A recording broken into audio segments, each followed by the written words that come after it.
Enjoy learning! Quarter 4, Week 5 lesson is all about experiment, outcome, sample space, and event. Our most essential learning competency. At the end of the lesson, students are expected to illustrate an experiment, outcome, sample space, and event. To start with, let us first discuss what probability is. When we say probability, it is a measure or estimation of how likely is that an event will occur. It can be expressed as a fraction, a decimal, or a percent. It is the chance of something to happen, meaning to say, it is the estimate or measure of an event to happen or occur. The probability is very useful in our everyday lives to predict outcomes of an event. In some engineering applications, probability is useful in modeling randomness and uncertainty, describing distributions of populations, and inference from sample population. One of the basic terms in probability is what we call experiment. When we say experiment, it is a process that has a number of distinct possible outcomes in which the result cannot be predicted with certainty. It can be in the form of making observations or taking measurements. It is also a process of repeating an activity whose outcomes are limited to well-defined choices. Meaning to say, it is the way on how we can arrive the possible outcomes of such events. The second basic term in probability is the outcome. Outcome is any possible result of an experiment. So say for example, we have experiment number 1, flipping a coin. So here is our coin. So when you flip this coin, there are two possible outcomes. The first one is the head. So this is the head. Okay? And then the second outcome can be the tail. So this is our tail. So when you flip this coin, our possible outcomes are head or tail. So say for example, we have head. Okay. And then the second experiment is rolling a die. So this is an example of a die. Okay, so there are 6 possible outcomes. So any number from 1 to 6. So it can be 1. Okay. So 1. It can be 2. Okay. And then we have 3. And then next we have 4. And then we have 5. And the last one is 6. So there are many possible outcomes when you flip a coin or roll a die. The third basic term in probability is the sample space. When we say sample space, it is the set of possible outcomes or sample points. It is denoted by S, while the number of sample space is denoted by N, open parenthesis, S, close parenthesis. Using the previous table, the sample space S in flipping a coin is S is equal to head and tail. Then, the number of sample space is equal to 2. Why 2? Because there are 2 possible outcomes in flipping a coin, which are head and tail. So this is our head and this is our tail. The second experiment is rolling a die. So the sample space S in rolling a die is S is equal to 1, 2, 3, 4, 5, and 6. Therefore, the number of sample space is 6. So why 6? Because there are 6 possible outcomes in rolling a die. So that is 1, okay, 1, and then 2, and then we have 3, and then we have 4, and then we have 5, and the last one is 6. The next basic term in probability is the sample point. Sample point is just one of the possible outcomes. So on our table, on this slide, the first experiment is flipping two coins. So say for example, this is our two coins here. We need to identify the sample space.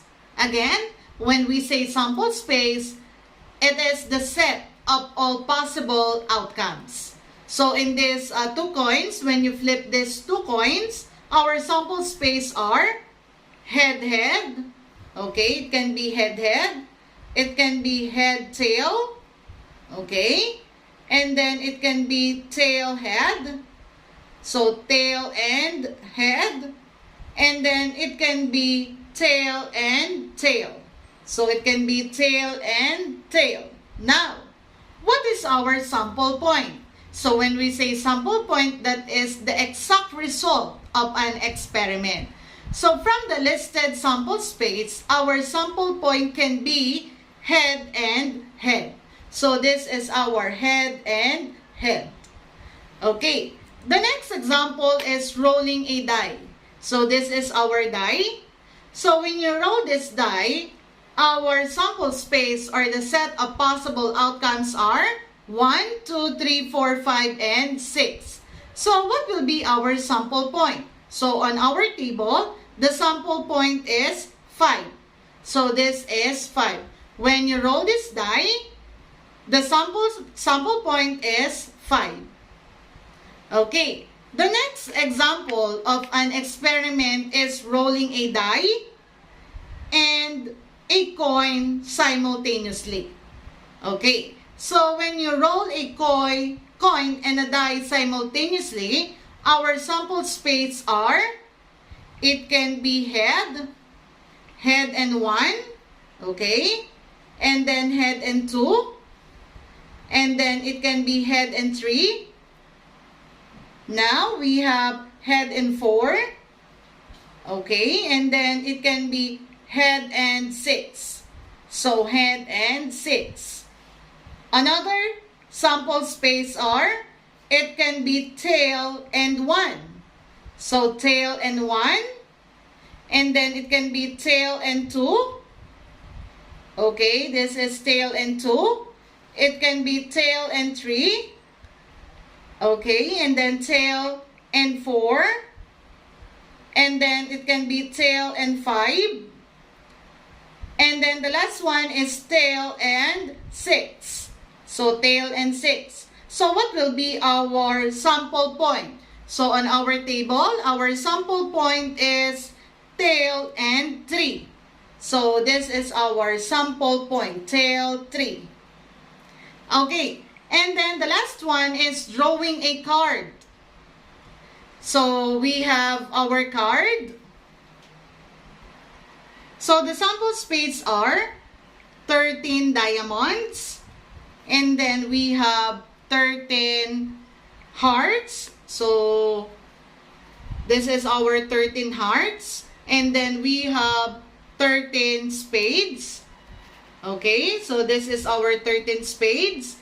And then the next one is 13 clubs.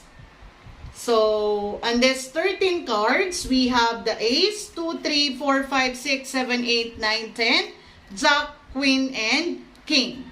So say for example, on our table, the sample point is king of hearts. So this is our king of hearts. So when we say sample point, that is the exact result of an experiment. Flipping two coins.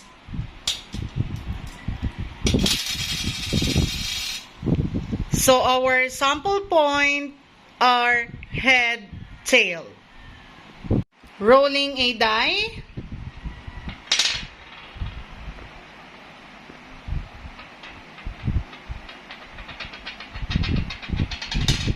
So our sample point is 1. Rolling a coin and a die simultaneously.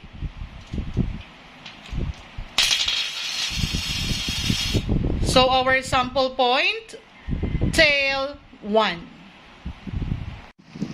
Drawing a card from a deck of 52 cards.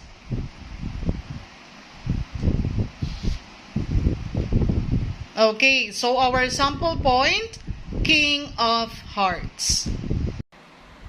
Take note that King is not a sample point because there are 4 different kings in a deck of cards.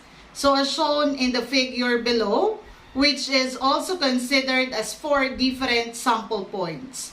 So a sample point can be chosen in any element of the sample space. So as you can see on the figure below, we have the King of Spade, we have the King of Heart, and then we have the King of Clubs, and then we have the King of Diamond. So you need to choose one sample point on this king in order to have a result of an experiment. The last basic term in probability is the event. When we say event, it is any set of one or more outcomes satisfying some given conditions or simply a subset of sample space. So let us have different examples. The first one is getting a tail, tail, tail or 3 tails when flipping a coin thrice. The second event is choosing a king from a deck of 52 cards, any of the 4 kings. So it can be King of Hearts, it can be King of Spade, King of Clubs, or even King of Diamonds. And then the third event is getting an odd number. So it can be 1, 3, 5 when rolling a die.